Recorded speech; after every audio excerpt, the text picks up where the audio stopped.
There we go. Okay, and then I'm going to do the wheel spin. I know it felt like eons ago that we all did the selfie and like the love fact, I want to get that going. So I'm going to do that right now because I think we may have one other person coming. Let me go ahead and share. Can you guys see it? Is it cool? Is it there? Yeah, woohoo! All right, let's start this.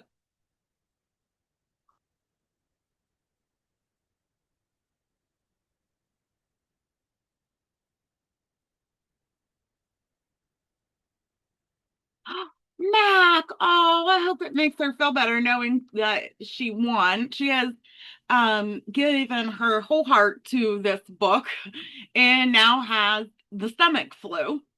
So she just can't sit in one spot for a while.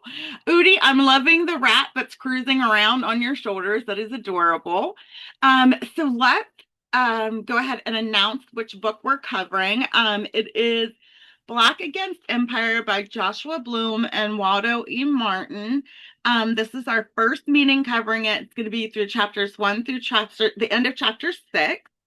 And the way that I want to kind of target it is like relating the Black Panthers ideology and history to present day. Here comes Nikki. I told you there'd be more people coming.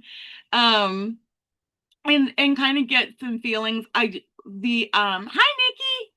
Hello, beautiful. It's a good to see you. I know you and hubby were working on Book Nook stuff. So it's wonderful that you're here. Also, um, I just let everyone know. I hope they had a happy love day. So I hope that my couple that I ship and happy birthday is you guys had an amazing day, Nikki. And we're recording. So, okay. Last thing, I feel so weird and tiny with that weird background. I feel like I look itty bitty. Anyway, I'm coming closer. And I probably need to turn my light on so you can see me a little bit. Oh, that drowned me out. There we go. Okay, that's better. All right. We are prefacing with it's safe space. So all opinions are welcome on both sides of the topic. Just be sensitive because it's an emotional topic for a lot of people. But I want to hear controversial thoughts, so don't hold back. That's not the purpose of this. Okay. So we'll just go like we normally do. We'll start with Udi. And the Black Panthers were heavily surveilled and targeted by the government. When you think about the government surveillance today, especially social media monitoring, protest policing, data tracking, these things weren't a part of anything that the Black Panthers had to face. So I wanted to know, did that surveillance make you feel more protected or watched or paranoid or limited? What your feelings are on that, Udi? It's only going to get worse. I feel like it could be helpful, but to the level that they're going, I feel like it's going to be harmful, more harmful than it is going to be good. I don't think I agree. I don't think the intent was ever to be good. I think this type of power that they have now, especially what they tapped into with cell phones, it's been used. Oh my gosh, look, you've got an escape rat. I was bribing her with treats. That's how I got her here. Now she's like, Oh, let me back. oh, she's so cute. Which one is it? It's Timu. Oh, hi, Timo, baby. Auntie love you. So anyway, I don't know if their intent was to monitor protesting. However, there is an app that me and my friends use. I do want to promote it. It's called Signal. It is a way, it's an undetectable, untraceable, unhackable app where you can chat as of right now to build community. So we kind of conversed that way during the George Floyd uprising. So if you ever want to download that and add me, I'm there. If you ever feel unsafe or anything. So, Nikki. More about being sort of like being watched, basically. And you can be targeted. I swear at this point, it scares me. So I will have a thought about something that I want, and suddenly it's in one of my social media feeds. I won't even say it out loud. At this point, I have that happen a lot, like it's bizarre. scarily. Like, what have they tapped into in my subconscious now? Like, it's weird. And I didn't know the amount of water that ChatGPT used. I had no education on it, okay, for like until just recently. What kind of water crisis it was causing, and I became best friends with ChatGPT. Its name is Ash. We talk daily about like help, just actual questions, and now that thing knows me better than I know myself. So the AI on top of all this other stuff. So kind of wanted to ask you about like, have you ever self-censored your political opinions out of fear of consequences? Not to like, I have, but not to like everybody on my Facebook. I've like purposely blocked my post from like my stepdad and them seeing it just because I don't want to deal with it. Yep. Because my stepdad and my mom are very much Republican, and there's just times where I don't want to deal with it, so I block them from my post on certain political stuff. I did not know opposition that I was going to get about my political feelings until the first Trump presidency. And it had never been like that before. I've always been a Democrat, always been really passionate, but I lost people because of it. A lot See, of people. I'm a registered independent. I never chose a side. I wasn't even that big into politics until about, I don't know, Trump's first presidency. That's when I really started paying attention. Well, they kind of shoved it down your throat. The media did, in every way. So it was so big, I think, at that point. But I was just curious, if you've ever had to do that and how that makes you feel. Because the first time I felt so hurt, by the loss. And then this time I'm at that, like, they call it cognitive dissonance, where it's like, I'm not even going to try to convince these fools anymore. I'm not fighting with them. I'm blocking them from the post. It's not worth it. That's how I've gotten like I don't- I'm not very political in general. Like I don't post too much, but especially with all this ice stuff going on, that's when I really started sharing stuff.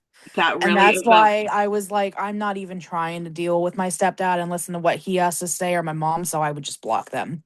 I get that completely. It's just really hard. I lost family and friends because of it, and it's really unfortunate. It should not. I was really hoping we could educate each other from each side of the line, because I feel like as a Democrat or as a Republican or as an independent, we all consume different forms of media, and I wanted to learn from them, but it just isn't possible. It They're just not isn't. open minded. Not without a huge fight. And I hate that. That's why I wanted this to be, if you do have points of views on the other side, I don't want you to feel like you're ostracized. I want to know why you have them. Right. Let's have an adult conversation about it instead Yeah, of let's calling talk each about other, it. Yeah. especially when Oh, they start calling each other names. Like, no.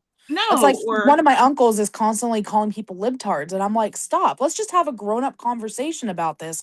I'm not calling you names. Why do you got to call me names? exactly. It's offensive and it's cruel, and it does not have to be that way. And it really never was quite this mean. At least it wasn't for me. However, going back to the Black Panthers and in the 1960s and 70s, even 80s, that opposition happened between for Black people.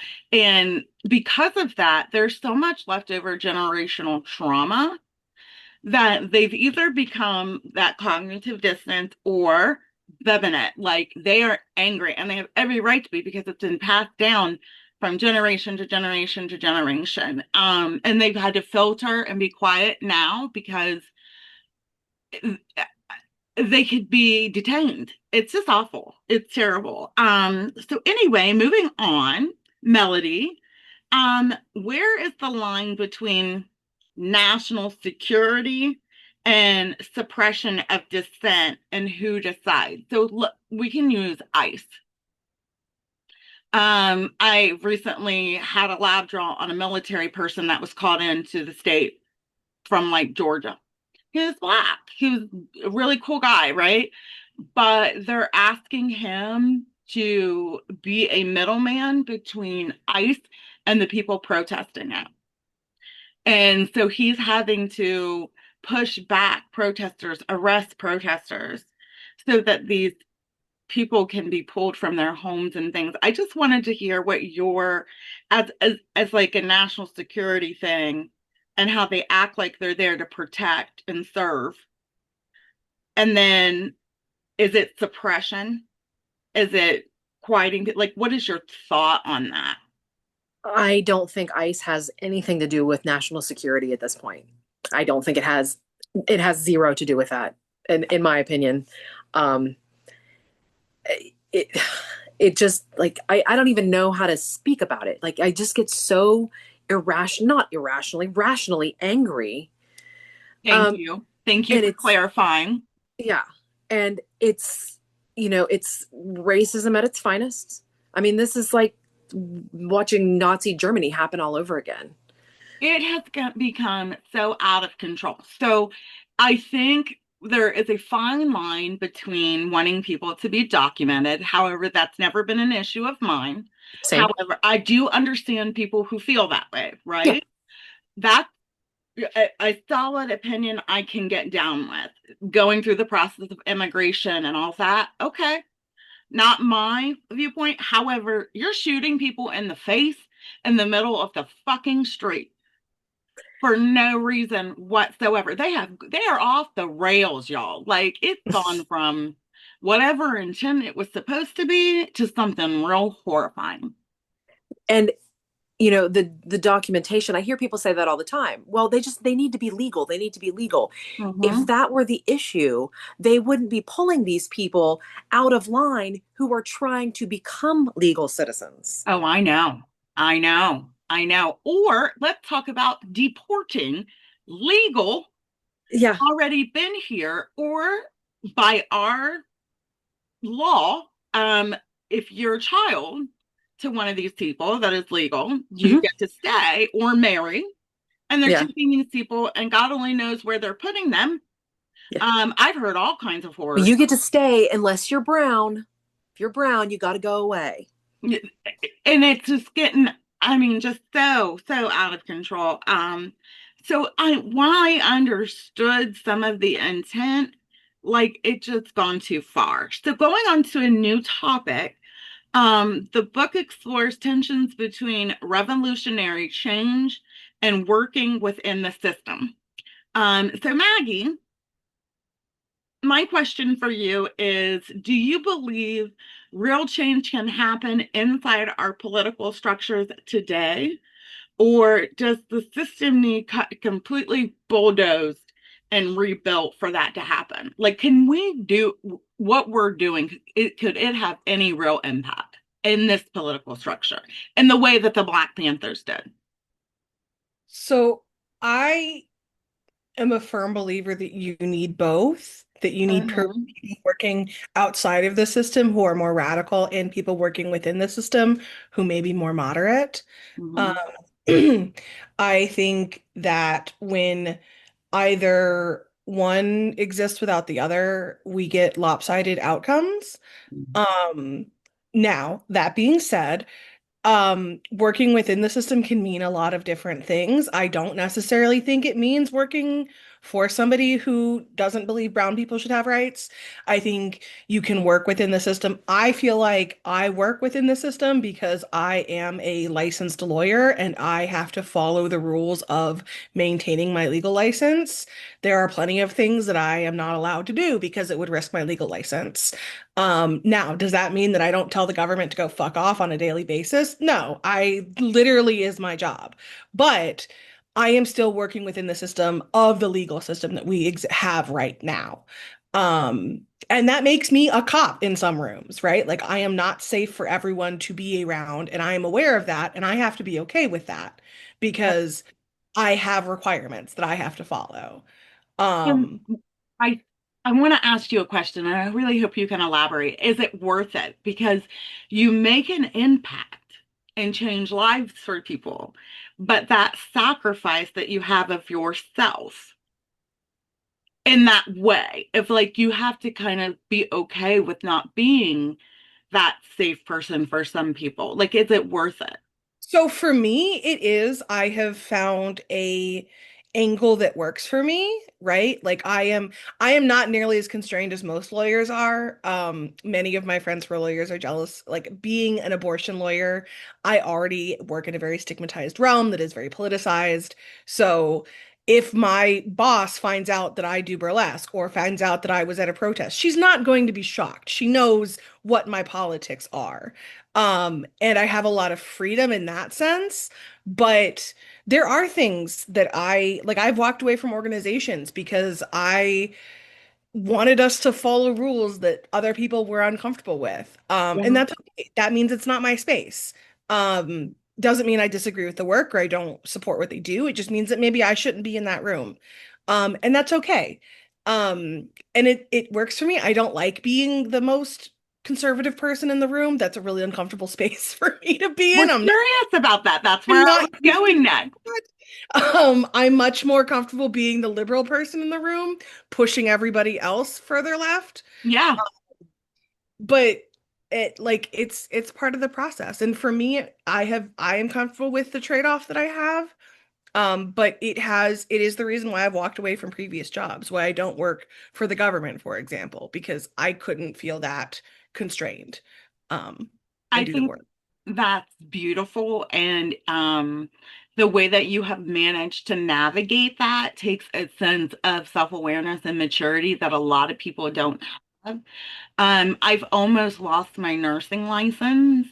I was working in a hospital setting. Now, mind you, I took an oath to take care of everyone, right? And I was working in Grant as a travel nurse, and Grant's the number one trauma center. And a white man came in who was a part of a gang who had shot and killed two black men.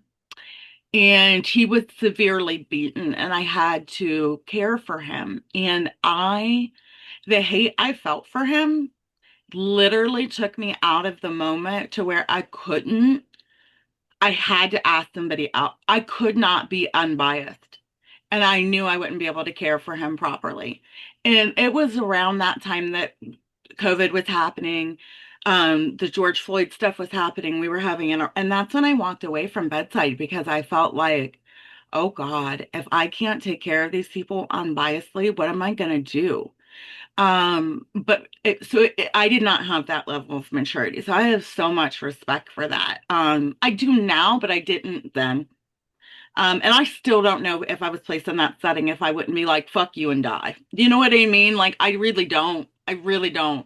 My anger makes me absolutely The first irrational. time I had to talk to a patient who was shit talking abortion access and saying like shitty anti-abortion things while I was walking them into their abortion appointment was like Mm. one of those moments where I had to be like, I don't care how terrible your politics are. I still believe that you deserve access to this healthcare.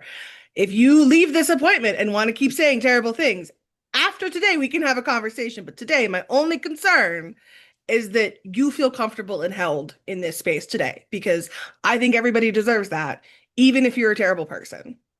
See, that right there is what I aspire to be.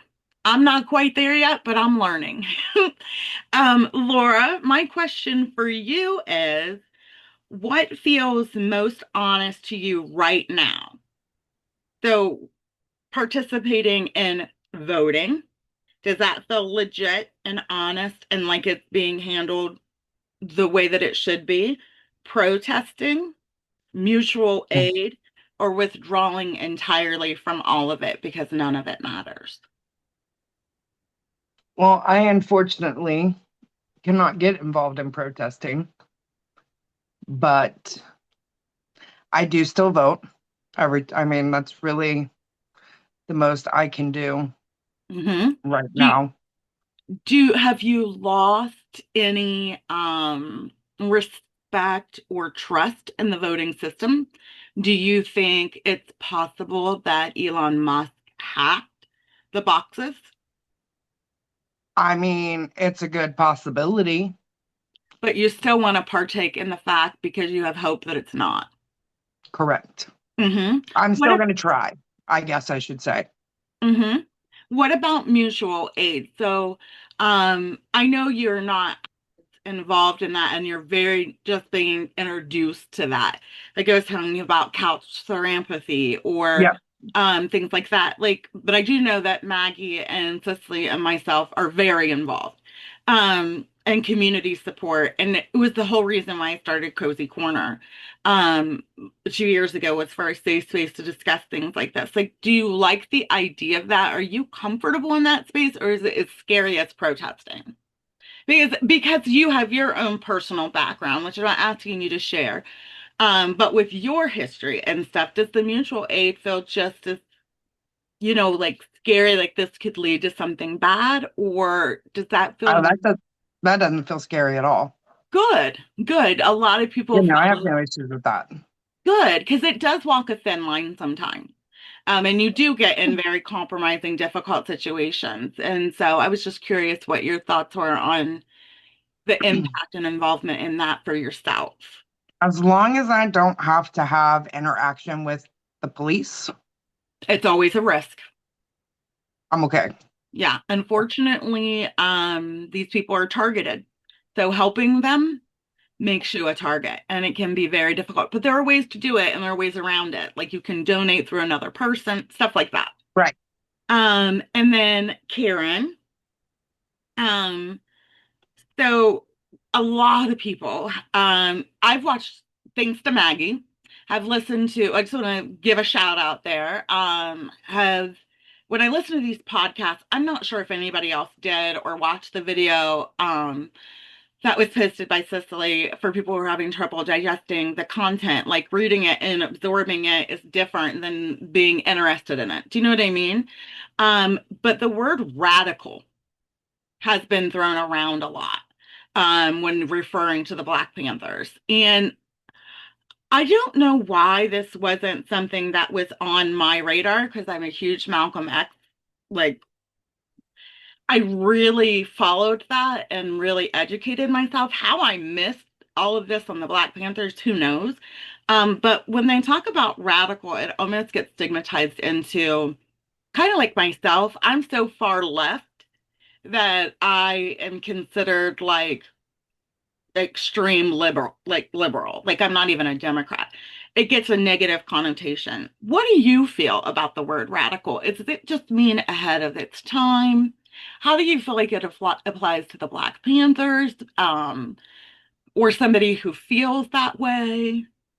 Because I know you're like a linguist like me. You love reading, you love words, and they use this word so much, it just stood out to me. I just wanted to hear your opinion on it. I think they were radical for their times. Uh, Hmm. I don't know necessarily I would call them radical now. No, no, yeah. Um, but to me, it was the first time that,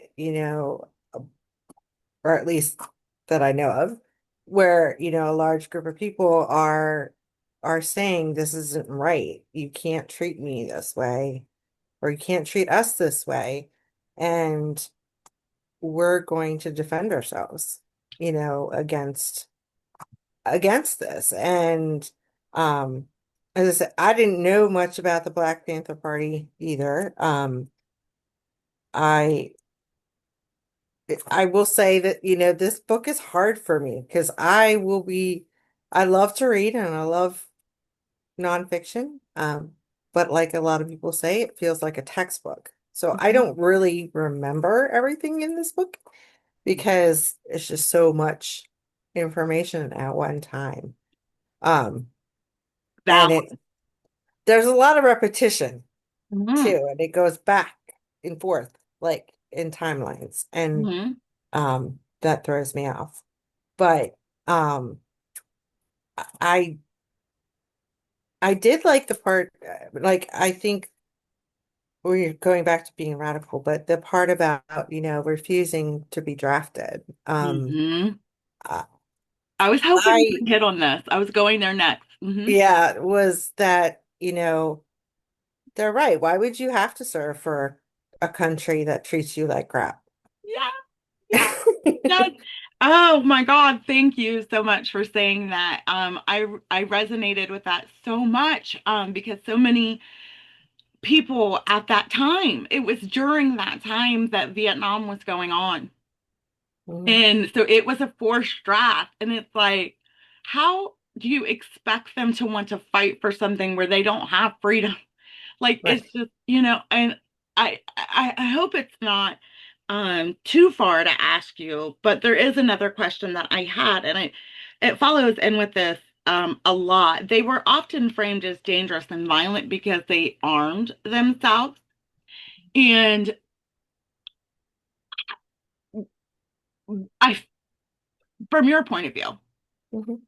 do you feel like they were forced to do that because of that political climate during that time? Like, or do you feel like that was a decision of their own?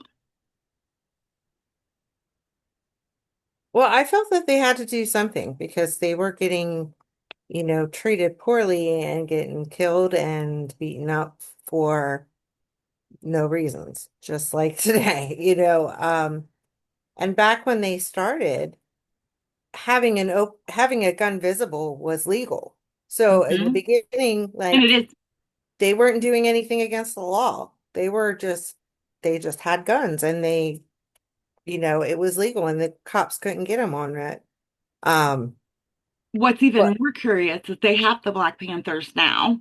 Mhm. They're a new, so they don't share the same manifesto that is in this book. But they're all armed, and I mean they are strapped. Like they've got extra bullets hanging, big giant guns on them. I've seen pictures. I've been researching.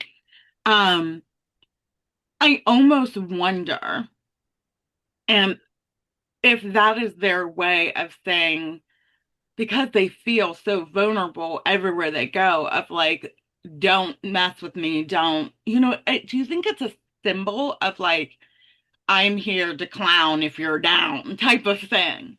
Mhm. And I think a lot of the radical part came from that. But in your point of view, if you were one of them, would you have carried a weapon? Now, I I am That's totally valid. and I am totally anti-gun. Oh, I will not have one in my house. I will not. I've never shot one. mhm. My husband has asked me several times if we could get a gun, and I said no, that's a deal breaker. I will not have one in my house. Um, my daughter-in-law is a big Trump fan, and I got very upset a couple years ago when they came to my house, and I did not know they were carrying their guns with them. And my husband said it was okay for them to put them in a closet. And when I found that out, I almost had a cow and I almost kicked them out of the house Mhm. because I was like, did you not show respect to me to even ask me if that was something Okay. valid? Yeah, in your So, home. Um, for me, so I felt exactly how you did. Exactly. Until I was tear gassed and rubber bulleted protesting and wished, oh, I came here like an idiot and thinking that I really did. I won't admit ignorant, just completely ignorant that I wasn't going to be harmed. I should have had some form of protection, like, or protect myself. I was so shocked that I was attacked by the police. So for me, that was a pivotal point. Like, okay, I hate guns. I'm really not the safest person as far as mentally, my rage limit. I probably should not be going around carrying something like that.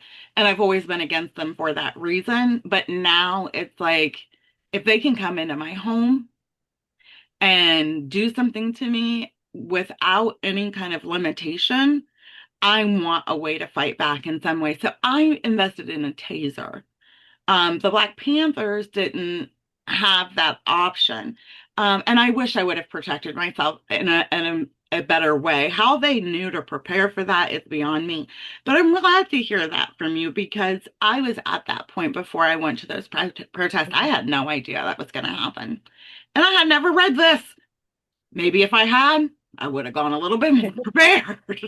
Um, I'll just real quick, I wanted to bring up the suggestion you told me to bring up was I think for some, and even me too, that are having difficulty with getting through this book. Um, I really want to read the biography by Asada Shakur, Yes. Tupac Shakur's mom, Hmm. because she was part of the Black Panther Party. That's Very, those are two very different. much. Mm. Sorry, I just want to clarify. Asada Shakur is not Tupac Shakur's mom. Oh, I thought that was It's his okay. mom. Afeni Shakur is Tupac Shakur. Oh, okay. She was also Okay. a Black Panther. She's part of the New York 21. Oh, okay. I got that confused. No, it's I did okay. too. I I just did wanted to too. jump in. Why Sorry. is it so confusing? So can you explain the difference in the two people for Yeah, me? they're two different women. So Asada Shakur was a freedom fighter who got arrested, not arrested. I think she was arrested actually, charged in a shooting of a state trooper in New Hampshire, I believe. Yeah. And died in exile recently, this year actually, in Cuba. She lived in Cuba in exile for the rest of her life, and continued writing and supporting Black freedom movements from Cuba. She is not related to Tupac Shakur. Tupac Oh, okay. Shakur's mom is Afeni Shakur, who was a New York Black Panther, was arrested in the New York 21 Black Panther trial, which we get to later in the book. And so she moved to California after her arrest, ends up having Tupac Shakur. He goes on to become Tupac Shakur. Merge these two people somehow. Yeah, So me thank too. you. So thank you so much for clarifying because in my head those facts were one person. So thank you. I Yeah, appreciate no, that. it's super common. That's why I just jumped in to clarify it. Thank you. Thank you. No, Because thank you. I was like Karen, I was like, oh, I need to read this. And so knowing that it's really going to be helpful. Um, so Gwen, I just wanted to know your point of view. Talking about the Black Panthers, they had a free breakfast program, and health clinics back then were like revolutionary. And I saved this section for you because I know how passionate you are about like homeless and people who choose to actually live on the street. Yeah. And because they want to live outside of the system and not partake Yes. in it. Almost Yes. like in Divergent, they I forget what they're called, but there's a whole like underground society of people. Yeah. The undocumented. What are they called? I Yeah. don't know if they're like I forget what they're yeah. called right now too. I had it in my head, but it's gone. But Hmm. there's a whole people that don't ever fit into any Yeah, of the faction. sections and the faction lists. Yeah, that's what they're They're called. called the faction Factionless. lists. Yes. Okay. So yeah. Okay. So I know that's really important to you. So I wanted to save this part for you. So they offered these free breakfasts and health clinics were revolutionary back then. Do you think communities today what we should create and rely more and promote more mutual aid than relying on the government? So we have like a community of people that do this, and then we have what we call governmental support and aid, like food stamps and healthcare. Well, I think it's a prime example right now. I mean, look at what Trump did with the food stamps. Hmm. He just yanked them, and all these people were like freaking out. And if we rely on each other and we rely less on the government, we don't have to worry about them. We don't have to worry about their control. We don't have to worry about them yanking it out from underneath us. We rely on each other. We help each other out. I really believe between all of us, there's enough to go around. We could really make it work. And we could all help each other and really, I mean, I totally believe in this 100%. I believe our healthcare would be fine that way. I think our healthcare would be better that way. Take it away from the government. I think if we would take away their health insurance from them, we would take away all of it. I mean, I think the government, I'm so back in the day, I used to work at the Buckeye Ranch, and this guy, he got the Libertarian Party put on the Ohio ballot. And I'm not a libertarian, but I like the idea that the government has little to nothing to do with things.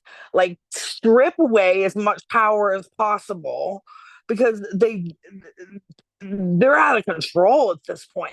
They are they are killing people. They are I mean I believe I think ICE is kidnapping people and looking to make slave labor. Um like being real. So this is if you look at history and you look at how slaves are taken, this is how slaves are taken. This is not how prisoners are taken. This is not how deportation is handled. This is how slaves are taken. They are not being put into their countries. They're put into these holding areas and they're being held. This is this is something about slaves. This is not about so don't even get me started. But yeah, so I believe that we need to get away from relying on the government in every way, shape, and form. I was hoping that you would go there with that because I think that was part, from my understanding, their intent was to start these certain aids in communities and help people not have to lean on a system that was not only failing them, but also toying with them. And they do it now. So, And when they give you food stamps, they don't give you enough to survive. They give you about a quarter of what you need to survive.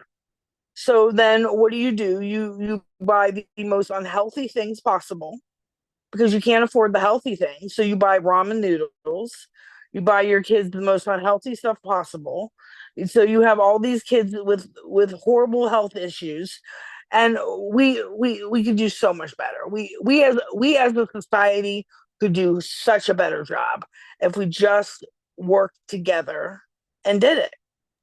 it's just there's so many people that buy into the other side that are oppositionally constantly fighting the development of it and shutting it Well, down. let them do their thing. We should all let them have their little thing together, and we should do ours. You know, that's how I kind of feel about it. So, Hmm. um, Well, I thank you. mean, I knew you would be passionate about it, and that's why I saved it for you. thank Um, you.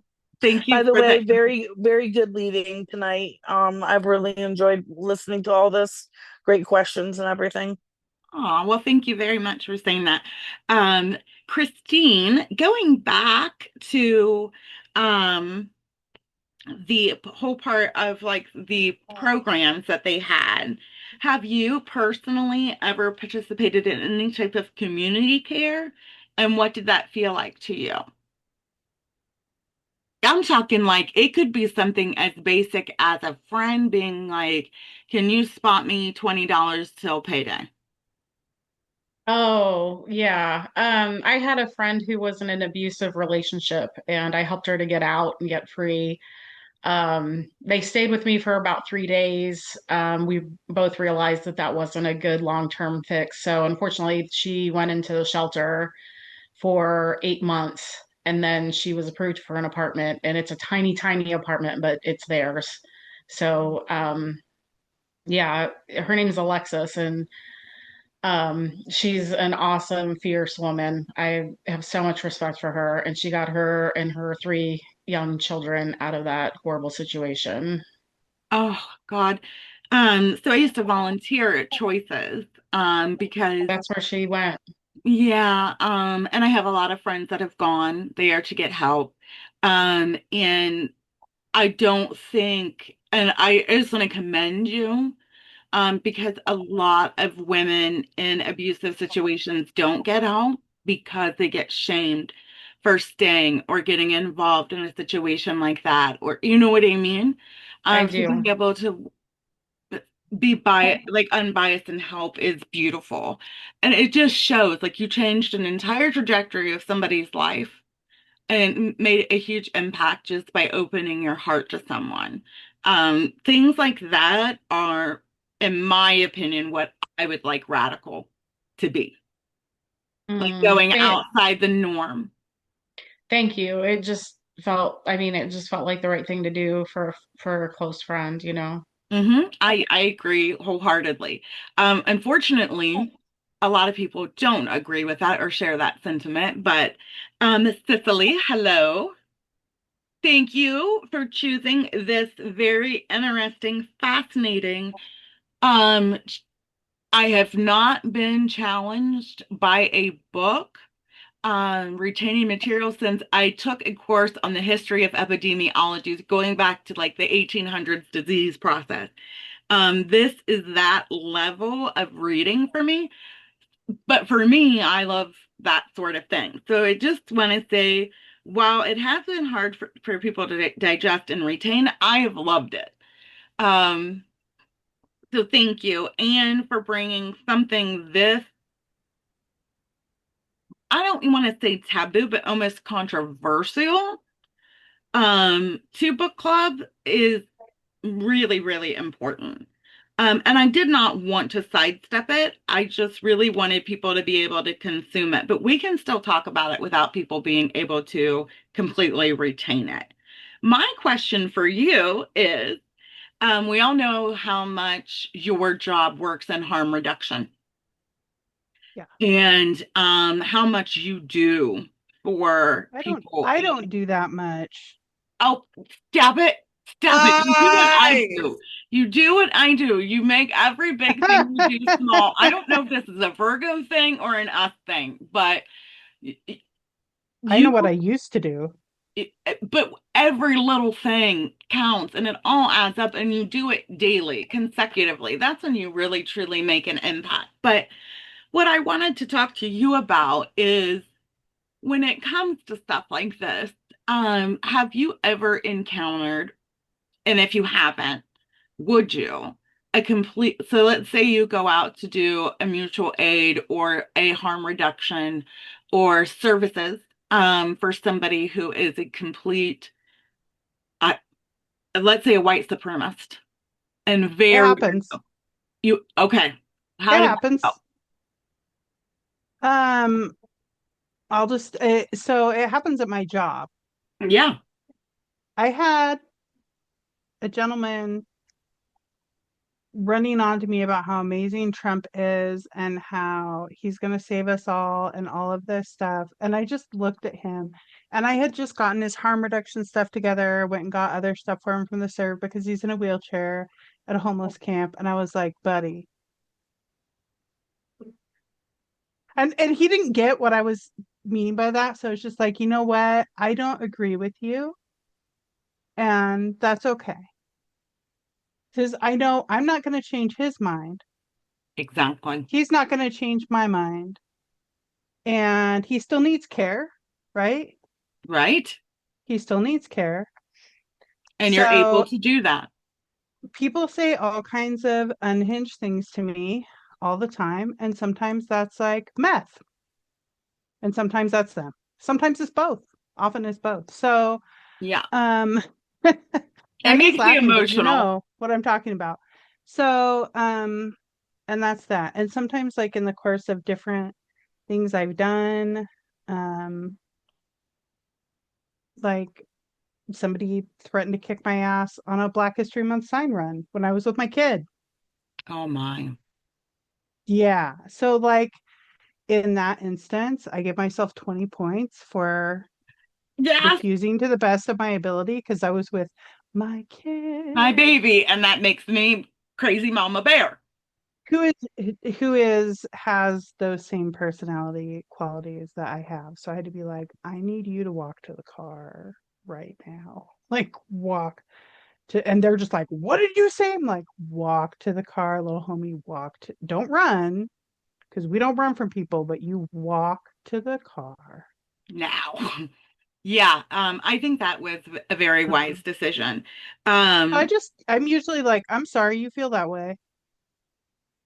But yeah, what they genuinely want, if they know you're in opposition to them, is to get you riled up. Like that is their delicious cake. See how hmm upset they get. You're such a snowflake. I'm like, hmm but I'm sorry you feel that way. Hmm. Yeah, yeah. Um, I have to really work on that and sitting in that space of not coming out like a rabid dog and just like, I just need to walk to the car. So you feel that way and walk away. But Where it can I, be really hard because people will say things that I'm like, you're supporting something that directly negatively impacts people I love. yes. And you're telling me to my face how great you think this is. And some of them don't know anything about me, but some of them do. So Oh, yeah. um, it's challenging, but also, if you are going to get my goat, like really get my goat, I'm going to make you work for it. That's Work a for good it. way to work. That's a really good way to look at it and word it. I really should look at it from that point. I do Got to not get in the ring with me? Sack up. Let's yeah, go. yeah. I don't have that threshold. I go from 0 to 20 in 2.2 seconds. And I wish I could be like, okay, we're just gonna not, go around here. But No, it took me a lot to get to that point because when I was younger, I would just like sail right into every fist fight. But yeah, I don't want to be that person anymore. And I'm working on it in therapy. And they've sent me I back to haven't anger gotten in a fight in a management. super long time. Yeah, so we'll see how that comes out for me. Brenna, okay, let's talk about the cat. We have to.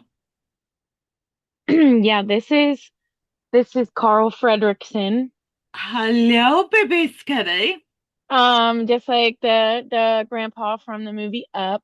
Um, Oh, my because precious. he is this is my old man, Kitty. I rescued him outside a couple years ago, Oh, and he kind of runs this household. He does whatever the fuck he wants to. yeah. He bullies my 80-pound pit bull.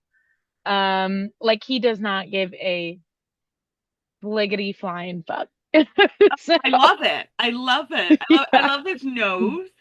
yeah, And he's he's he's a adorable crazy and a cat. lover. He reminds me of my vetter. He's also gray and white, and he runs the whole house and torments the dogs Hmm.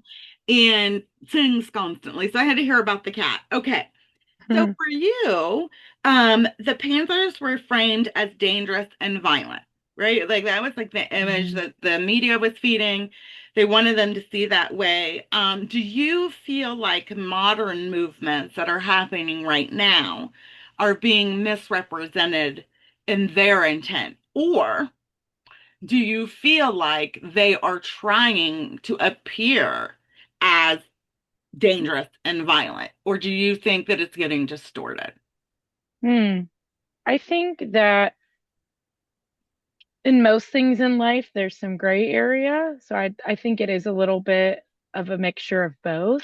Mm-hmm. Um, I can see where things get misconstrued all the time with like the Black Lives Matter movement. And like I have also been to like BLM protests and like really been in places of my life where I was really active and advocating and um when you're in that space, you know what I mean? Like you hear like the negative from other people because they're not shy to tell it to you. Yes, very. And yeah, there's a lot of misrepresentation. I think that there's a lot of comparisons that are made to like the Black Panther movement and things like that, and just not understanding like because they're just seeing the anger. You know what I mean? And it's like, okay, but where does that anger stem from? It stems from Yes. hurt and pain and fear, Mm-hmm. but you're not willing to look below that. You're just wanting to see the anger at face value.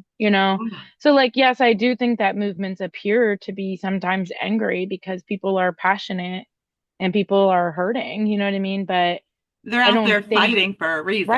right, but I don't think that they're by nature violent or No. aggressive. I think it's just there's a lot of passion that goes into it and rightfully so. Yes, yes. I don't think the intent is ever to be violent. In my experience Mm-mm. in all of these, even now with some ICE protesting, and it's getting violent. I don't think the intent of going out is for it to be. Mm-hmm. I think it's just there to protect and love and be there as somebody that's safe. But what Mhm. happens is you see these people being attacked and harmed and wrongfully, and it turns to a point of rage and anger and then can really Yes. get, yeah. Yes. And I think that gets twisted. So they see the result and they think that was the intent when it never was. So I was Hmm. curious your point of view on that. And it's just discerning that the media has so much control over it. I wanted to go back to Udi and I wanted to ask Cicely's questions because they are so good. Um, so the first one was, if you could sit down and have a conversation with anyone from this book or any empowering Black, brown, any marginalized person, who would you want it to be? I thought long and hard about that question, and it would have to be Martin Luther King. Yeah. I just think he is someone that I would love to pick their brain about and hear his experiences. Well, I feel like at the age that he was when he started, his empathy and kindness and just unbelievable ability to not take it to an angry level is just an incredible human being. And I admired him so much, you guys. I went to an all-white high school, all white, and I did my junior prize speaking on his I Have a Dream speech. And I did not know I was going to win and have to give this in front of a whole white high school. And I was terrified, and knew how much opposition I was going to get. And then later, years later, like in my 30s, I realized, oh, but they killed him. They killed him. And I'm not sure I would take his path. As much as I find it admirable, um, I don't think I think he chose wrong. I switched from following his path to Malcolm X at some point in my 30s. Although I would love to sit down and have a conversation with him anytime. Just his ability to do what he did is just incredible. His hope, the hope that he had in people, and he never wavered, is astonishing. Um, Nikki, so another one of Cicely's questions was, I'm just pulling it up, my phone keeps on it. Do you think that the emergence of a group like the Black Panthers would have a different impact today, especially with changing the changes in how the media functions now? I would hope it would have a bigger impact, but with the way the media is, it's hard to tell. Yes, I agree. I when I read the question, I was like, well, shit. I think we already are doing that, and we aren't having the same revolutionary response. I'm going to post a song after the groups that I hope you guys will all enjoy and really think about today versus then. And they wrote this song back when these protests were happening for like Black lives and for Vietnam and all that. And Maggie said, "Can we all answer this question? The question about." And I love that, Maggie. I do. I'm going to ask everyone. If you, the same one that I asked Udi, if you had the opportunity from somebody from this book or any brown person that or a marginalized person, doesn't even necessarily have to be somebody like that, like Harvey Milk would be another example, and he was white. Is there anybody that you would want to get to know better and sit down and talk to? I'd have to agree with Udi. I would have chosen Martin Luther King Jr. I would have loved to sit down and just talk with him. I I think everybody Mhm. has a fondness for that kind of hope and brilliance. I can see why. Melody, one of the questions, I think there's one more. Me and Cicely both thought this, um, but it was on the actual post. I just don't want to miss it because it was so good. Um,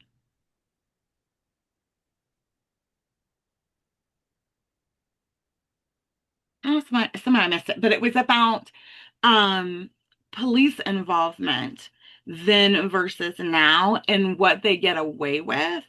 So, in pertaining to how much just in the last 10 years, um, outside of the body cams that they've now made people wear, I really want to use George Floyd and the knee on the neck Mm. and him screaming and crying and saying, I cannot breathe. I cannot breathe over and over and over again and crying out for his mom in front of all of these people, all of these witnesses, millions of people videoed it. And this cop was not removed from his neck. What is your opinion on when do we as a community like interact? Like, have you ever seen a couple fighting out in public and been like, oh, screw this shit. I'm hopping in. He's not putting hands on her type of thing. When do we take that to like that authority level? And like the way that the Black Panthers did it, like they were stepping over that line. Do you feel like that's needed now more than ever, or do you think back then it was more essential? And any thoughts that you have? I think it's essential all the time. Like I think people in positions of power, especially in a position of power to harm people, need to have that oversight. Mm-hmm. And I think it gets pushed by the wayside sometimes out of fear, I would Mm-hmm. imagine. It is fear. Because Mm-hmm. what are we going to do against these armed policemen? And that's, I think, what the Black Panthers thought too. Mm-hmm. And, at the beginning, I don't think they were stepping over the line. They knew the law and they knew exactly where they could stand. Mm-hmm. Toes right against that line. We're not doing anything wrong. And here we can prove it. Right, right. And they And have lawyers like Maggie that were fully informed on that. Mm-hmm. mhm. um, you know, today, I mean, we have those groups. I don't know. Cops know they're not supposed to do that, but the No bad ones shit. don't It give a happens. shit. It happens constantly. The fact Yeah. that young men at the age of 10 that are brown have to be told, if you ever interact, your hands go up, your hands go on the wheel, you Mhm. don't move, you don't talk back, you never say anything. This societal conditioning that we Mhm. have and the fear we have of police and their role back then versus now, it's like it's unfortunately gotten so much worse. And I can't help but wonder too if the lack of mental health care in this country Oh my God, plays a bit yes. of a role in that. Oh Because, my God. some of these cops, if they had gotten the mental health care they needed when they were young, wouldn't grow up to be these jackboot thugs. Well, unfortunately, the Columbus Police Department, there's a reason why you don't see them at rallies for Nazis or white supremacists. Yeah. Some of them are in there, Yeah. unfortunately. Yeah. But if you could sit down with anybody like that, that was a revolutionist, that did some huge change, who would it be?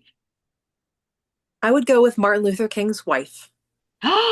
Oh my God, I love her. Okay, Yeah. great answer. Coretta King. I would want to Yes. know what it was like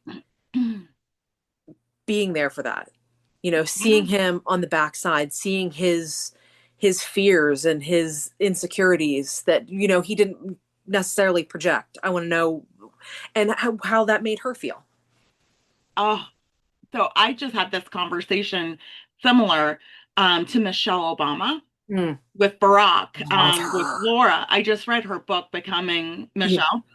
And oh my God, so similar. Not in the same way, but what she had to see him go through and the pain that he endured and the ostracization of everything. Like, how many times has he had to produce a birth certificate? Like, you know what I'm saying? Like, it's still so pertinent to today. Maggie, my question for you, as far as them being framed as dangerous and violent, have you ever changed your political opinion after realizing you absorbed a biased narrative. So, like, this is really weird, but I just want to give you my example. I'm a huge Rachel Maddow fan. I think everybody knows she's like my one celebrity like obsession. And I followed her all through Trump. I listened to her podcast every single night. And then Biden became president. And she just praised him when he was doing wrong. And it made me see her differently. Have you ever had that experience with something and been like, uh, I may have been seeing this incorrectly because I was fed information that wasn't accurate? Yeah. So I used to be very pro-life. I actually went to the March for Life when I was in college. I was convinced that you could be pro-life and pro-racial justice and pro-democrat and a feminist and all these sorts of things. And it wasn't until I met in law school, one of my best friends, an extrovert, just adopted me in law school because I was traveling, so I wasn't there very often. And she happened to be living with the director of the abortion fund for Ohio at that point in time. And so just would invite me to things and talk about things all of the time. And a couple months later, I found out that my best friend from childhood had gotten an abortion and been very alone in the process and had been assaulted during the process. And it became very clear to me that my trying to split the difference from my like very conservative Christian upbringing to like what my true values were was not working and was like hurting the people that I loved. And now I am the opposite of that. Yeah, the complete opposite. So you went from one side to the other in almost an extreme way. Just so you're not alone. I went to Catholic school from first grade to 12th grade, and it was drilled into my head to be pro-life. And we even had like events for it, you know? It just was, and I thought for a while the same. It wasn't until I had somebody experience that and I got to see what they went through. And then she had post-abortion syndrome, mental health condition that you get, and the craving of wanting to get pregnant again, and everything that she went through, and all the opposite. I was just like, oh man, I have to rethink this I drastically. will, I'm just gonna push back just a little bit because this is literally what I was just doing my deposition on. The term post-abortion syndrome was coined by anti-abortionists. It's not No. science Oh my God, I'm at so all. sorry. I didn't know that. Oh, no, it's okay. That's why, like, I've been deep in this science. I just had a 7-hour deposition on one of the scientists this week. Wow. They And diagnosed her with this. not that like post-abortion depression doesn't happen. It absolutely does, and it can be related to a lot of things, including the stigma of getting the abortion, the difficulty of accessing abortion, and like the disconnect between the way that abortion is not talked about in our society and like people's experience socially post-abortion. Right. Um, but like that syndrome itself was created by a man named Vincent Rue, who is entirely debunked. He's a horrible person. Um, This is so educational. So my cousin is still Anybody walking would like to around learn more suffering. about the like junk science around abortion, I'm happy to share. Can you send me the link for her? Yeah, absolutely. She's still struggling with Yeah, it. So, like there's a um, lot of like non-judgmental but you can resources. post it in the group. Yeah, Other people are asking for this yeah. information. And that I only got that knowledge from her. No, and that's why I was just Thank gonna say you. something because like it's not it's a thing that comes up and was very there was a while in like the early 90s and like early 2000s where it were like very much proliferated like some parts of like medical science. This Um, would have been the mid 90s. and it like they keep pushing it. But yeah, I'll definitely send the resources. There's a lot of resources that come from like a non-judgmental place that can help folks like process their reactions that is Yeah. not around diagnosing a mental illness associated with Oh my God, thank you. This might actually really help her because she had that thing that they diagnosed her with, and they kind of validated it, and she went on and got pregnant again and had the baby, and now lives with the guilt of she had this baby immediately after, and she blames this illness, and she's still just in complex PTSD from it. So that would be imperative for her. So that, thank you. Now I need to know who you would go and have dinner with or chat with. mine would definitely be Fred Hampton. I am like ever since I found his writings, I just became absolutely enthralled. Can He you was give everybody who doesn't know who folks that who is? aren't familiar with Fred Hampton. Again, he comes up later in the book. He was the deputy chairman of the Chicago Black Panther Party. He ended up getting murdered in '69, I believe. Oh, wow. He was murdered by Chicago police in his bed with his pregnant wife. Um, Oh my God. Oh my God. because he was really pivotal in what is he's most well known for is what he called the Rainbow Coalition, which Yes.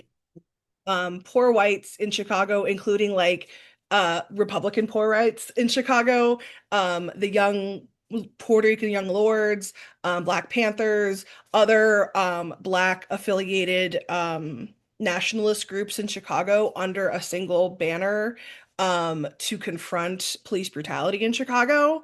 And that was terrifying to the Chicago police, shockingly.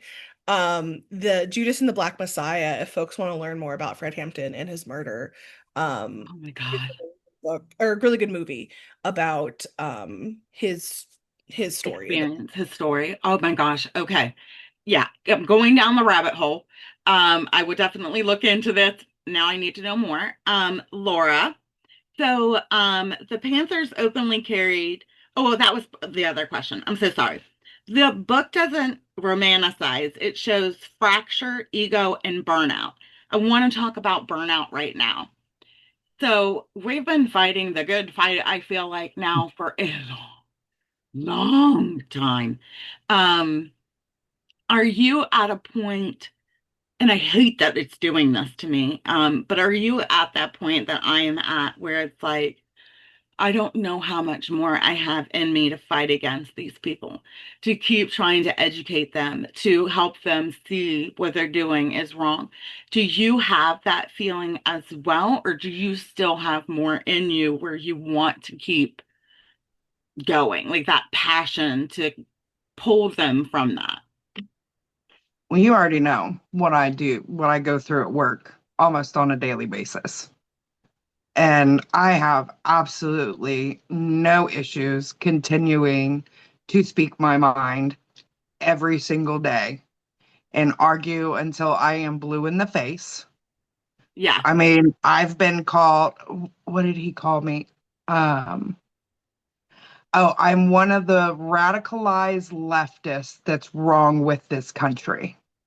Oh, now that would have sent me into rage. And well, it didn't, I laughed in his face. And I was like, are you serious? I was like, if you think I'm radicalized, I was like, I'm kind of more Middle. moderate to the left than a lot of the people that I know on the left. I was Yeah. like, and you think I'm radicalized? You should meet some of the people that I know. But I mean, Cody and I go rounds Every probably day. at least What three, was four the times a Charlie week. Kirk thing? Can you tell us about what happened to you with that? With Oh your best God. friend and him? So I have a friend. Well, 90% of the friends and family that I have are all conservative Republicans. I'm, you know, From a little town in Florida. yep. Uh, I have a very redneck upbringing, grew up in the South. So, I mean, that's how I've spent most of my life. But my mother is not that way. She is the opposite. So I tended to lean towards her influence more than anybody else's. But I have a friend who is a Trumper. I try not to get into conversations with her because every time it ends up in an argument. But she was talking about Charlie Kirk and how great he was. And it was so sad what happened to him. And I was quiet. I was trying really hard not to argue. And I don't even remember what she said. And I was like, you really think he's great? And I just unleashed. I was Hell. on the phone at work. All the guys, or the three guys that I work with, were standing there, and I was yelling damn near at the top of my lungs, telling her that had no idea what she was talking about, and started naming off all the things that made him not the greatest person on earth. And she was like, oh. I was like, yes, oh. I said, you get the glorified version from the social media that you listen to, Which is and you Fox don't News. hear the Hmm. other side. Yep. And it was, yeah, it was, A I was hot. bad argument. Yeah. Yeah, It I is- was hot. My ears were red. yeah. I wanted you to share that passion about how you felt and how it affects your personal life at work and with somebody that, is like family to you. I mean, you may not be best friends, but you're family with her. And the fact that you have to deal with it so often. I I mean, we've really, been friends for almost 13 years. it's hard. Angie is my best friend since I was 5 years old, and she is very much like that. And we just don't talk about it ever. Or we I will fight. try to do that. She She wouldn't always come at wants me to, with that. right. She always wants to start the conversation. I'm like, you don't want to have this conversation with me. No, I you don't. promise you, you don't want to hat. And then she pushes and pushes and pushes until I hit my, Breaking and point. then once my gas pedal is hit, that's it. Yeah. Yeah. Now, who would you choose to have dinner with or talk to? So this is probably going to be quite a surprise, but I would go way back and sit down with any of the chiefs of any of the Native American tribes from way back when all of that started and learn What what it was like? happened really from their point of view as opposed to what we're taught in school. Hmm.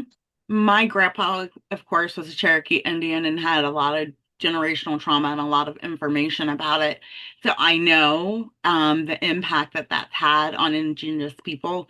And it is almost as bad, if not worse, than what happened and, for Black individuals because it was not only it was like a robbing of where they had made home and of their identity. And it's not talked about enough. There's Well, not enough light on it. the crazy part is there's a movie that kind of brought it to my attention, which might surprise you, and that's Dances with Wolves Oh, I love that with movie. Kevin Costner. Yeah, I love that movie. That does bring a huge light to it. It does. It does. Karen, I know we're going a little over. So That's okay. um I wanted to know for you, um, does the meaning of self-defense change depending on who is holding the weapon? So let's say a man is self-defending themselves, or it's a woman. Does that change for you, or is it a white person holding the weapon, or a Black person holding the weapon? Like, does that self-defense change at all for you based on the individual? No, I think self-defense is it to me is for everyone. I what I can't stand at this time, and I've been having a lot of issues too with everything with Trump and ICE and everything like that. major toll on my mental health recently. But even looking at Trump, his idea of self-defense changes Hmm. based on who has the gun. Hmm. So it's like all the people who are very Trump supporters or MAGA who say, yes, we can carry our guns. Oh, but not if it's somebody carrying has a legal permit to carry a concealed weapon. Oh, he shouldn't have brought a gun to a protest? I'm like, Why what was is when, the yeah, I want to know your opinion on when they like stormed the Capitol, basically. And that like complacency there versus like how he's dealing with like people defending ICE. Like he was okay with all the horrible things they did on the election day, on January 6th, but not okay for people being angry and sticking up for something they believe in. And this goes all the way back to the Black Panthers and how they got stigmatized. And you know what I mean? It's important for me to hear your thoughts on, I guess, universally for you, if how do you feel about those people going in and saying you robbed the election, he needs to be president? How do you feel about the January 6th insurrection? Like where they felt they were defending democracy, they were defending Trump. they weren't defending Hmm. they weren't defending democracy. They were going against the Constitution Hmm. of the United States. Yeah, And every other president in this world can graciously accept they lost. exactly. And he incited them Hmm. to go and storm the Capitol, threatening Mike Pence, who had no control over To hang anything. him. He wanted him Yeah, lynched. yeah. And so I am totally disgusted by that whole event. Hmm. Um, he should have never been president after that. They should have just said, forget you, if they Hmm. could. Um, but yeah, and it's all But his, do we give grace for the other side who comes out guns blazing because we side with it? Or is there a line of what's wrong and what's right? you mean, say that one more time. So let's say that you're at a protest Hmm. and tons of people that are brown get hurt, and the white people start fighting back in their defense.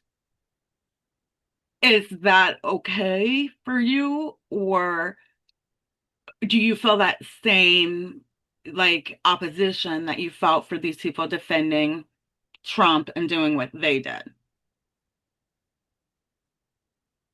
Hmm.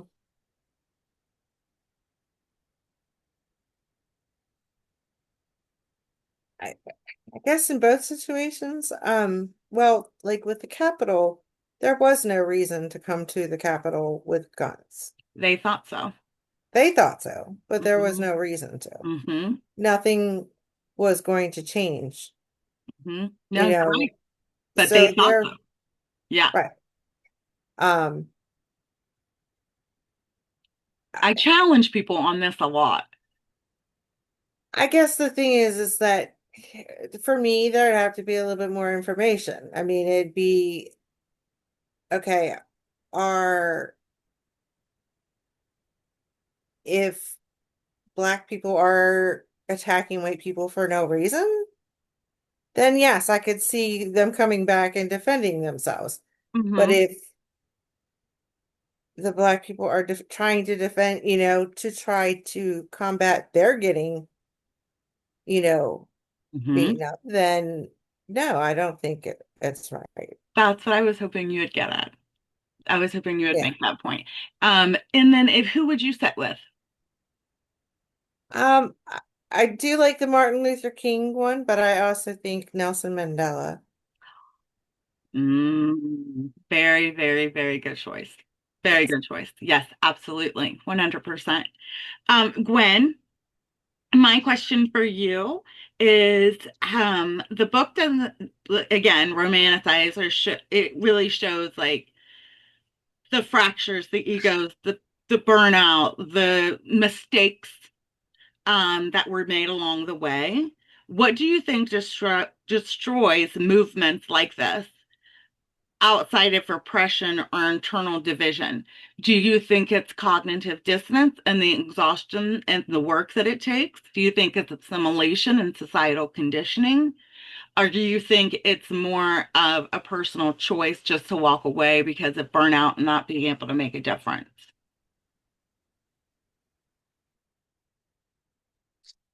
I think it's a little bit of everything. I think it's a little bit of all of it. I think every part of it has a piece for each person. So, I think some people are burnt out by it and not making a difference. I think that there's some societal conditioning, definitely. So Do you think the societal conditioning comes from fear mongering? oh, definitely, Mhm. definitely. Do you think it's oddly convenient that COVID emerged right when he became president? Not at all. Not at I was all. just curious. Not at all. Who, who, You who know, would I'm a you? conspiracy theorist, so. I'm just curious. I'm just curious. Because there, from what I understand, there was a lot of poverty and people that were involved in the Black Panthers, and there was a lot of illness and lack of care or services. And it Mhm, took an impact on their ability to continue and fight in the way that it was supposed to. mhm. And I think we have to look at that all accumulating with COVID and him and How George it's Floyd. well, history's repeating itself. It's just repeating itself with the Hispanic population now. Hmm. So that's what's going on. Hmm. It's they're coming for immigrants, but they're mostly coming for, they're not coming for Haitians, they're coming for Hispanics, they're coming for different immigrants, but they're coming a lot for the Hispanic population. I mean, So hard, hard. The wall didn't work. the His wall that he wanted to build his didn't work. wall So didn't work. They're coming hard for them. So this is, they don't. And I mean, the Black Panthers are showing up for them. I don't know if you've seen that, but the Black Panthers are showing up for them. They show up at the protests and they're there. Which made me, I saw that the other day in the news. That was really cool. So just so you know, they're here. There are members here in Columbus, Ohio, right now. yes, It's I've on seen. TikTok right now. Yes, I've seen. Yeah. So who would you sit down with? You're gonna be really surprised. So I'm pretty sure you would think it would be Martin Luther King or something, but I actually would pick Malcolm X because I would want to pick someone that's completely opposite of me so I could pick his brain. Um, Fascinating human, lots of books, lots of things to learn there if you ever want to look into that. Um, I think he was portrayed negatively, incorrectly, similar to the Black Panthers. I think there's a Yeah, lot of crossover. yeah. Christine, for you, the Panthers organized around police brutality. How have your views on policing evolved in the last 5 to 10 years? Or did you, as somebody that grew up, we're kind of all Gen Xers, sort of. There's a few millennials. Um, have you always had, uh, I don't know, like a disregard or a hesitation or a skepticism toward the police? Or is that new? Or do you still feel safe and protected and served? I would say growing up, um, I was in high school. I graduated in '90, just to give you a perspective on how old I am. Mm-hmm. So growing up, I always felt safe and protected by the police. As I've gotten older and I've watched black man after black man after black man go out for a run or go to an errand and never come home, Mm-hmm. like that makes me seethe with rage, and it makes me it's just so tragic and so preventable. And it's just sickening. And I would say I have a distrust of the police anytime I see them interacting with a person of color. Mm-hmm. But still, as a middle-aged white woman, when push comes to shove, if I need to talk to a cop, I'm not afraid to do that. If I need to ask We for are help, privileged. Mm-hmm. I'm very much recognize my privilege. Mm-hmm. I would definitely um, trust the police, for myself, but I'm very skeptical for all of my friends of color. I absolutely 100%. Who would you sit down with? Prince, Oh, hell yes. Dearly beloved, yeah, today we are here to radicalize. that's right. I I love think that. he was very philanthropic and kept it under wraps. And Mm-hmm. I really would want to talk to him about where his passions lie, um, So before his time, non-binary, saying right. you're not gonna call me he or she, or I'm gonna have a symbol and just Yeah. everything 100% love that choice. That is Yeah. brilliant. It wasn't Well, even and something I thought about. I feel like he was radical himself. Oh God, yes. And I would really love to bend his ear and ask, like how he feels that he did in the furtherance of this movement. Oh, I don't think he gets the credit he deserves. I don't either. No, in so And many and ways. and his musical abilities are Oh, astounding. I I love mean, him. he played Love him. every instrument. He would record an album, and I can't wait to hear all the stuff they have in the vault. Oh my God, right? Yes, Like it absolutely. just, I'm hoping it just keeps coming and coming and coming because I fucking love that man. Oh, me. Well, I and th- it was he was a savant in my opinion. But Cicely, I have a really interesting question for you about I'm not sure how to phrase it, but do you feel like the oh gosh, please forgive me. I'm so emotionally tangled to this topic. So, um, what are your feelings about black and white couples and the way that they're viewed and the way that you view them? And do you I feel like they're stigmatized? I do feel that they're often stigmatized more in some areas than in others. I Mhm. just see couples as couples. They're just couples. Me too. I don't Like, care. who fucking cares? So, What, we have interracial couples in our family, and they're just couples. I yeah. mean, it just What what I really want to I dig I and don't understand the beef about it. I want to dig around in there for a second. So what I personally want to know is, in my experience, my best friend from childhood, not Angie, but her name is Dawn, um, has two biracial babies and has only dated black men her entire life. That's just her cup of tea. Like women are mine, that's hers. That's her yum. Um, Black women attack her, hate her for it. They've stolen.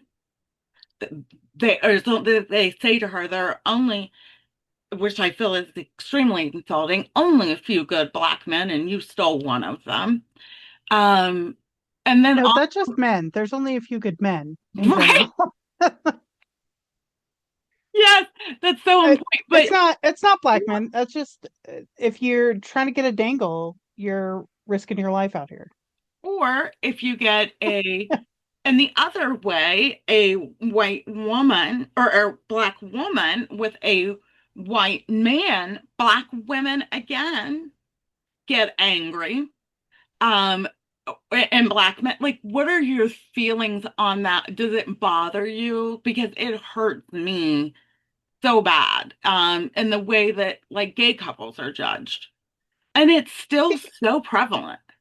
I think it's grotesque, but not the couples, but that attitude. But I also think that that is just unevolved people being unevolved.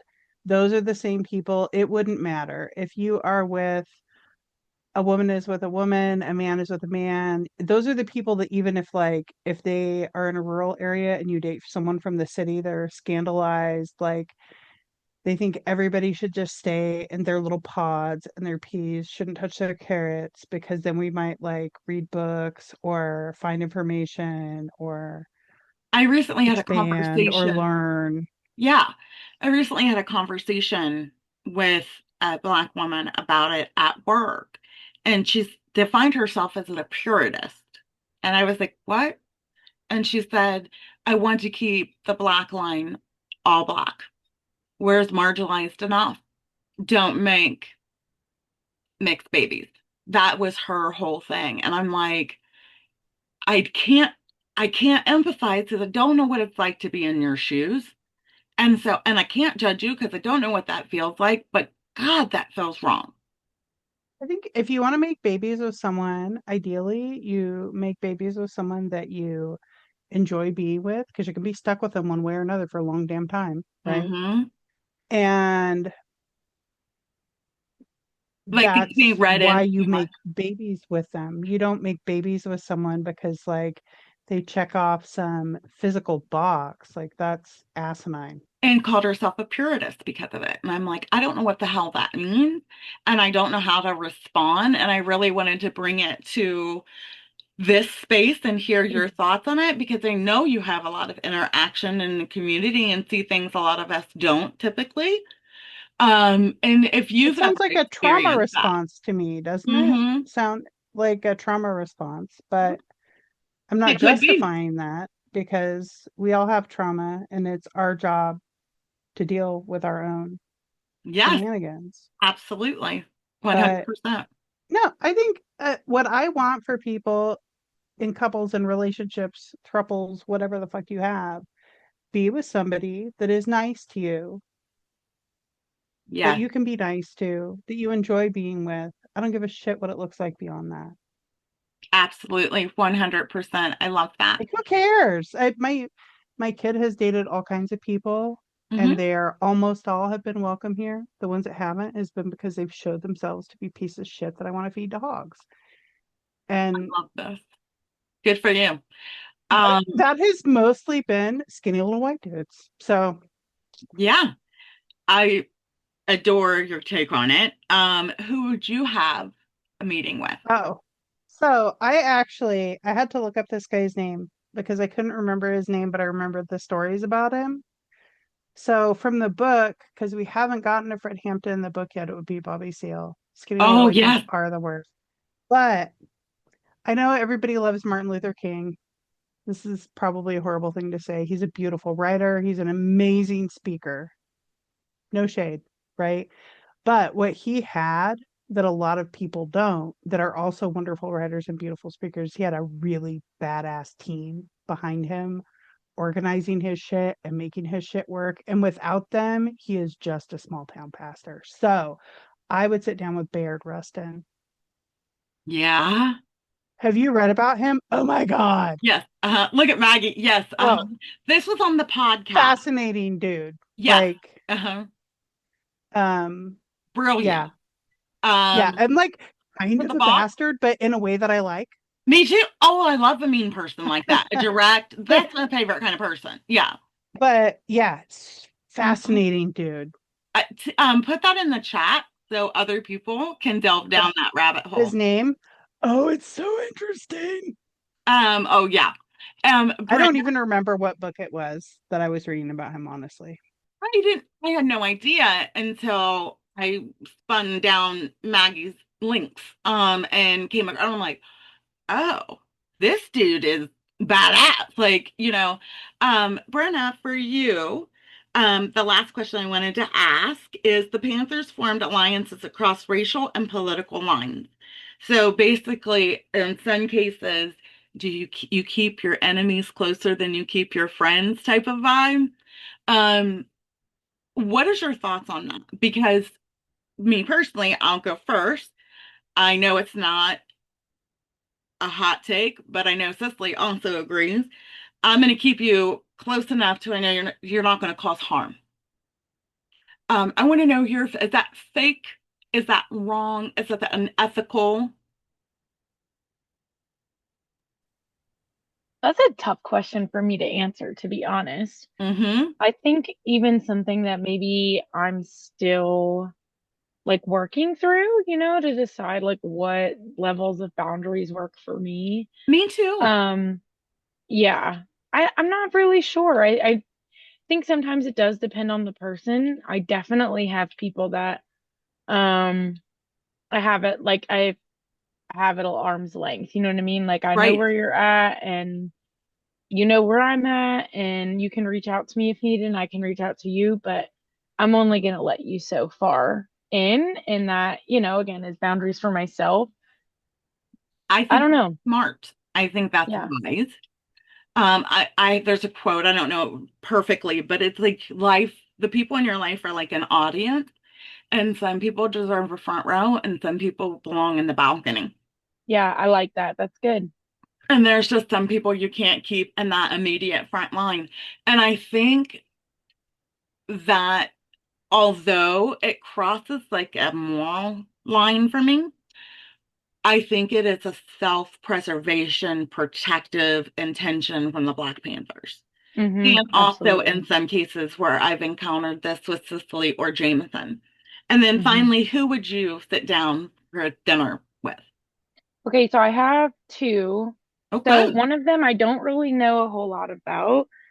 I'm still doing some research, but her name is Inez Beverly Prosser. Oh, She's the first Black woman to receive a PhD in psychology and research mental health of Black children in segregated schools. And I think that that's like right up my alley, like with what I do, but yes. also, like that's really important work that I'd be really curious about. Yeah, absolutely. And who's the The other? other, yeah, the other one's a hot take, a little bit, I think. But the other one's Michael Jackson, and mainly because I am really down the rabbit Epstein? hole of all the Epstein stuff right now. Motherfucker. Like Karen said, like I'm kind of like it's very much The hours I have doing, spent in those yeah, files.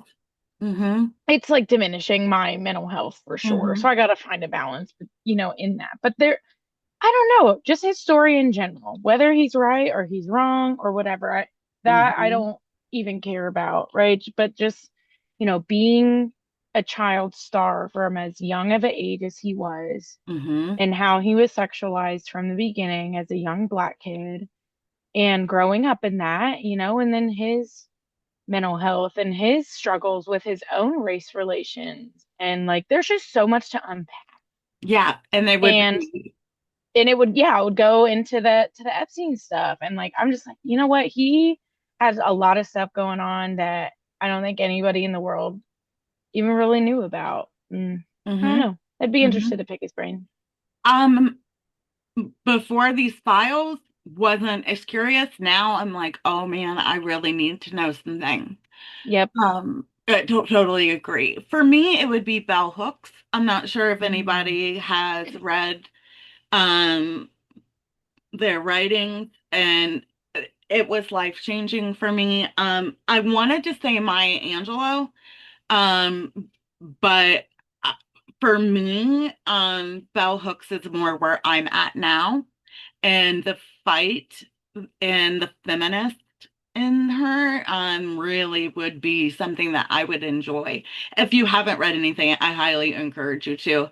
In fact, Brene Brown unfortunately took a lot of Bell Hooks ideas and twisted them a little bit for her books. I'm recently finding out. But I think it's imperative to point out. So we are late, and I'm so sorry. I wanted to tell you guys, the people that are reading this book that are digesting are flying through. The people who are we're the marginalized people here, and then the people who cannot retain are struggling bad. So we're going to finish the book, because I think the conversation next week, we have to get more interesting and to get deeper. We've got to get to okay, I'm almost all the way done. So we've got to get to that content. And it probably will go over time next week as well. I want to know the middle part would be reiterating what we've gone over. So I want to get to the end because I want to talk about what broke this and how we could find a way to sustain something like the Black Panthers. And I really want to delve into that part of it. And I know a lot of people want to get down to the nitty gritty of it. And the meat doesn't happen until like chapter 13, at least not for me. Um, so that also means I'll be I'm going to do a wheel spin. I'm going to pick 10 names this time. And we'll nominate our next book, but we wouldn't do that until 2 weeks from now. And so I hope that's okay. It's just, I know Jameson, Maggie, and Cicely and myself are reading, and then everybody else is kind of like, oh, I'm still on chapter 1. I can't make it, like, you know what I mean? And I feel like next time at the end, and so we don't spoil anything, we can all give our take on what we learned or what we took over from it so that everybody gets a chance to have an educational point of view from this book. It will still be Black History Month. So I wanted to ask, and you guys can give a thumbs up or a thumbs down. Would you still like the theme of that since this book was so difficult? Would we like to give an opportunity for a book that's digestible, like retainable, so somebody can actually experience it? Yes, I see yeses. Would that be okay? Because so many people are missing out on this experience just because they can't get with the writing style. And that I want them to be able to feel it. Now, we are going to get the caveat that Maggie did bring up. It has to be by a Black author. It can't be just about Black people. So that's going to be the only difference this time. But that was a romance book, and it is about a Black lesbian. But I just wanted to be by a Black author as well from their point of view. Otherwise, we are done. Happy reading. I love you all. Stay safe. You're free to stay for after dark. I cannot. I've got to get up at ass crack of dawn. But all my love and light, if you need to process, stay, please. And I'm sorry that the conversation was so serious, but I think it's important. I'm going to stop recording right now.